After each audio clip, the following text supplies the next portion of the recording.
लेकिन चुन चुन के कश्मीरी मारे जा रहे हैं। दोषी कौन है? दोषी कौन है? डंकापति यहाँ से लेकर बर्लिन तक जाते हैं और ढोल पीटते नजर आते हैं। किस खुशी में ढोल पीट रहे हैं भाई? सरकार पुतिन की चल रही है, सरकार ट्रंप की चल रही है क्या यहाँ पे? हमारा गृह मंत्री पुतिन है या हमारा गृह मंत्री संजो आबे है? एक तरफ नायक, एक तरफ नालायक। नालायक कौन? नालायक वो जिनसे कुर्सी पे बैठ के कुर्सी के साथ न्याय नहीं हो रहा, जिनके राज में कश्मीरी मारे जा रहे, जिनके राज में बेरोजगार लोग हाथों में डिग्रियां लिए और फांसी के फंदे तलाशते नजर आ रहे, जो अयोध्या में जाकर भगवान के मंदिर से भी चंदा चोरी करते हैं। नालायक वो जो 7 साल में 7 बार रो चुके, वो नालायक हैं। अगर वहाँ पे लोग मारे गए हैं तो कोई ना कोई बीजेपी का नेता ये भी कह देगा कि नेहरू जी एक बार फिर से स्वर्ग से उतर के कश्मीर में गोली मारते नजर आ रहे। ये कह देंगे लोग। ये सिर्फ ढोलपति, डंकापति, जुमलापति है जो देश को नरकपति बना रहे हैं। और कश्मीरी हिंदू वहाँ के माथे का तिलक है। आज तिलक लहू से लाल हो रहा है। जिम्मेदार कौन है? एलजी का शासन है, मतलब मोदी का शासन है, अमित शाह का शासन है। न उनका खुफिया तंत्र कामयाब है, न उनका पुलिस तंत्र कामयाब है, न उनका राजतंत्र कामयाब है। तो कुर्सी पर गुड़िया गुड़िया खेलने बैठे हैं। ये लूडो खेलेंगे अमित शाह और मोदी और लोगों की जान जाएगी। ये तो कश्मीर में लहू लुहान है। कश्मीर की क्यारी में केसर सुलग रहा है और कश्मीर लहू से लाल है। तो जिम्मेदार कौन होगा? बताना होगा बीजेपी को, जुमलेबाजों को। और गोलियों से भूनता हुआ कश्मीर है तो जिम्मेदार कौन?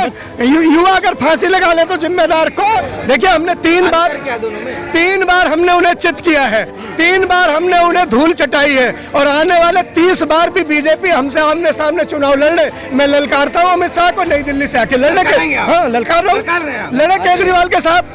एक ऐसा बेटा जन्म दिया जो चुने हुए मुख्यमंत्री को हरामखोर कह रहा। ये आदेश गुप्ता की गलती नहीं है, ये उनके बाप की गलती है कि उन्होंने अच्छा नहीं सिखाया। ये उनकी माँ की गलती है कि अपने बेटे को अच्छा संस्कार नहीं दिया। कश्मीरी पंडितों की लगातार जो हत्या हो रही है, पलायन जो लगातार बढ़ती जा रही है, वही दशक आ चुका है 90s का दशक, जब लगातार कश्मीरों में कश्मीरी पंडित का निर्मम हत्या हो रही थी और लोग खूब पलायन कर रहे थे। आज भी वो चर्चा फिर से सुर्खियों में बन चुकी है। भारतीय जनता पार्टी की सरकार इस समय भी है और उस समय भी समर्थन की सरकार थी। इस वक्त हमारे साथ मौजूद है संदीप मिश्रा जी। मिश्रा जी हैं और कश्मीरी पंडितों की लगातार हत्या हो रही है, पलायन कर रहे हैं। मिश्रा जी, आपसे लगातार सवाल पूछता हूं मैं, क्या देख रहे हैं, किस तरीके से देख रहे हैं?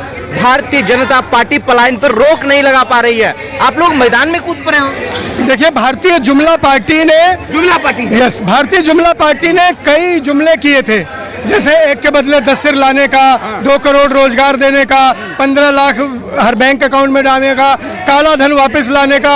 ऐसे ही तमाम जुमलों में एक जुमला ये भी दिया था अमित शाह ने कि 370 के बाद कश्मीरियों के साथ अगर जरा सा भी अन्याय होगा तो अपनी जान की बाजी लगा देंगे। आज अमित शाह भी जिंदा है, मोदी भी जिंदा है, पूरे बीजेपी के तमाम नेता, करिंदे, संतरी सब जिंदा है, लेकिन चुन चुन के कश्मीरी मारे जा रहे हैं। दोषी कौन है?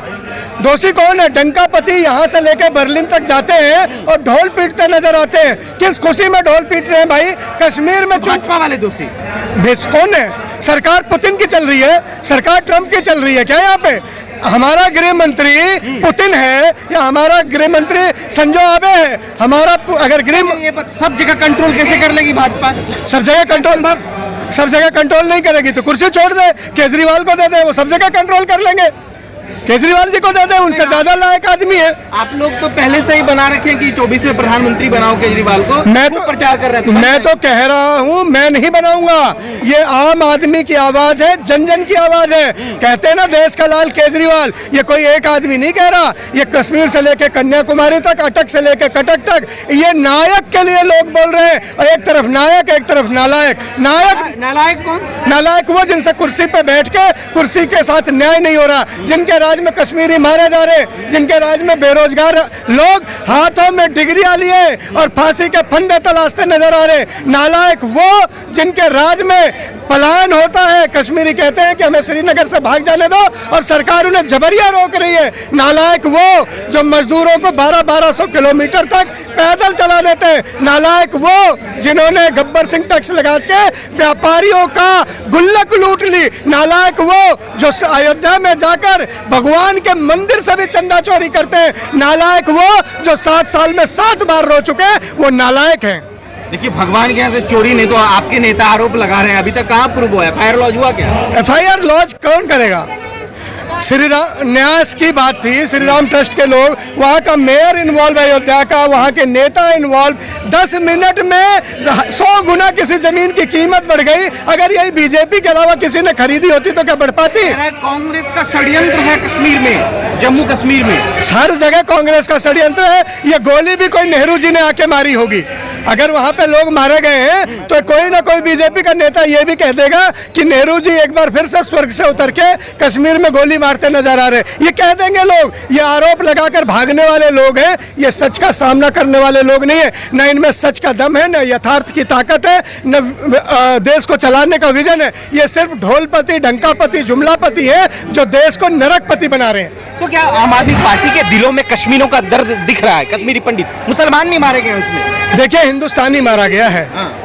कश्मीर वतन का ताज है और कश्मीरी हिंदू वहाँ के माथे का तिलक है। आज तिलक लहू से लाल हो रहा है। जिम्मेदार कौन है? एलजी का शासन है, मतलब मोदी का शासन है, अमित शाह का शासन है। न उनका खुफिया तंत्र कामयाब है, न उनका पुलिस तंत्र कामयाब है, न उनका राजतंत्र कामयाब है। कोई भी अदना सा आदमी आता है, हाथ में पिस्टल लहराता और पूछता है आपका नाम क्या है? अगर आप हिंदू होते हैं तो आपके माथे पे गोली मार दी जाती है। ये माथे पे गोली नहीं, ये प्रधानमंत्री और अमित शाह के गाल पर तमाचा है कि कहकर भी हो हिंदुस्तानियों के जान की रक्षा नहीं कर पाते। देशद्रोही जैसे बातें करते हैं, अमित शाह मोदी के गाल पे तमाचा है। मैं अगर कह रहा हूँ कानपुर में हिंसा हुई तो अमित शाह मोदी के गाल पे तमाचा है, योगी जी के गाल पे तमाचा है।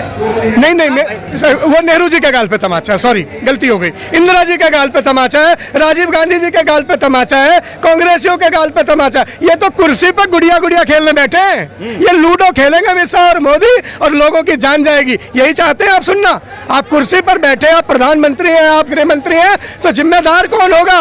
अगर दुनिया की सबसे बड़ी मूर्ति बनाकर डंकापति यहाँ से लेकर बर्लिन तक ढोल पीटते हैं तो कश्मीर में लहू लुहान है। कश्मीर की क्यारी में केसर सुलग रहा है और कश्मीर लहू से लाल है। तो जिम्मेदार कौन होगा? बताना होगा बीजेपी को, जुमलेबाजों को बताना होगा कि हिंदुस्तान में 700 हमारे किसान मारे जाए तो जिम्मेदार कौन? युवा अगर फांसी लगा ले तो जिम्मेदार कौन? आत्महत्या करते हुए किसान है तो जिम्मेदार कौन? और गोलियों से भूनता हुआ कश्मीर है तो जिम्मेदार कौन? बताइए। आपसे भी सवाल लोग करेंगे, जहांगीरपुरी हिंसा में जिम्मेदार कौन? आम आदमी पार्टी के मुखिया अरविंद केजरीवाल, बताइए इस पे। पुलिस का वाले आरोप लगा रहे हैं आप पे। देखिए, बहुत अच्छा सवाल है, लेकिन कम जोश में पूछते तो और अच्छा होता। मुझे उम्मीद थी कि आपके पास थोड़ी जानकारी होगी।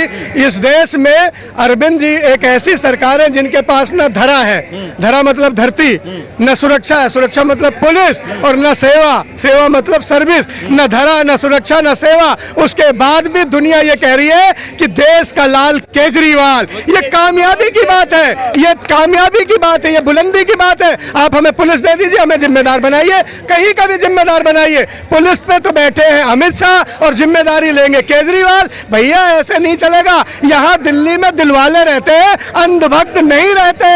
यही बात चल रही थी सर 2014 में, हर हर मोदी घर घर मोदी। आप कह रहे हैं दिल्ली का लाल केजरीवाल। देखिए, हमने 3 बार हमने उन्हें चित किया है, 3 बार हमने उन्हें धूल चटाई है और आने वाले 30 बार भी बीजेपी हमसे आमने सामने चुनाव लड़ ले। मैं ललकारता हूँ अमित शाह को नई दिल्ली से आके लड़ने के। हाँ, ललकार रहा हूँ। लड़े केजरीवाल के साथ, लड़े दुर्गेश पाठक के सामने आदेश गुप्ता, लड़े बग्गा जाके दुर्गेश पाठक ललकार के चुनाव लड़ रहे हैं और दिल्ली के प्रदेश अध्यक्ष को ललकारा उन्होंने। आदेश गुप्ता में दम है तो अपने दमखम के साथ जाएं, दुर्गेश पाठक को घेरे। ये सिर्फ एमसीडी का चुनाव पीछे कर सकते हैं, एमसीडी को पीछे कर सके। चुनाव से भागने वाली पार्टी बीजेपी है। वो तो केजरीवाल को हरामखोर कहते हैं आदेश गुप्ता साहब। देखिए, सुना भी होगा।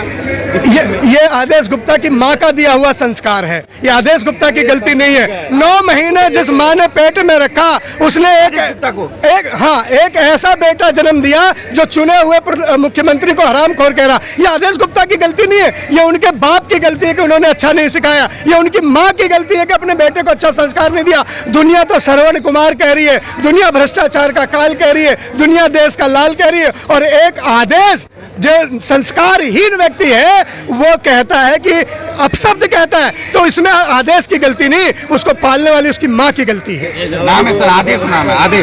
आदेश नाम हो या विदेश नाम हो, अगर भाषा ही अच्छी नहीं तो ऐसे आदमी का नाम भी जुबा पे लाओ तो गंगा जल से कुल्ला करना चाहिए। तो मतलब नरेंद्र मोदी का जोर, अमित शाह का जोर जो है केजरीवाल है आपके नजरों में? नहीं, मेरे नजर में नहीं, सिर्फ 130 करोड़ लोग चिल्ला चिल्ला कर बोल रहे हैं कि अगर मोदी को हटाना है तो केजरीवाल को लाना है, देश में अमन चैन शांति भाईचारा लाना है तो केजरीवाल को लाना है। फेल हो गई सर आम आदमी पार्टी, एक दिन में फेल हो जाती सरकार, 6 दिन में क्या एक दिन में फेल हो जाती। ये परीक्षा का परिणाम था, ओटीपी का टेस्ट था कि अब आ गई और फेल हो गई। अरे मान साहब है वो, मान, पंजाब का मान, पंजाब का सम्मान, 30 साल तक वाले की हत्या मान साहब ने की है। अरे सर लॉ एंड ऑर्डर कहाँ है? मान साहब ने की है, मान साहब ने गोली चलाई है, मान साहब ने मारा है।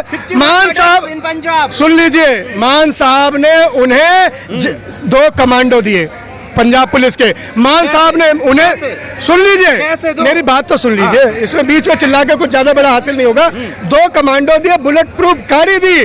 क्या जल्दबाजी थी मूसे वाले को, कहाँ जाना था ऐसी जगह कि अपनी जान का खतरे को भी छोड़कर कमांडो छोड़कर चला गया। ऐसी कौन सी गुप्त मीटिंग में वो जा रहे थे?